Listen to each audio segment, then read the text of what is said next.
Müzeya herî mezin a Tirkiyeyê deriyên xwe ji mêvanên xwe re vekir.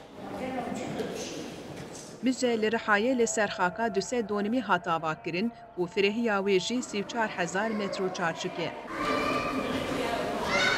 Müzeya Heleplî Bahçeyê ji Müzeya Arkeolojîk a Rihayê, Müzeya Arkeopark û Müzeya Mozaîk a Edesayê pêk tê.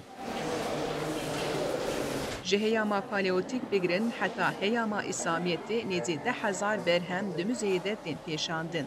میرو اول جواب نمیه موزه ما پر خوش بود بس چاقا ما بره مدین ایرو چاقا ما پر فرق نه توری برای مدنی نوتنه بخورن این سوانین حیوان را اصلا چه چونه اگر نه واده یاردم آوگر اما دنی نو چی فهم نمیاد هست که دنی وی چاقای بیمون Müze 24 Mehî de jaliyê Serokoma Recep Tayyip Erdoğan ve hatibû vekirin.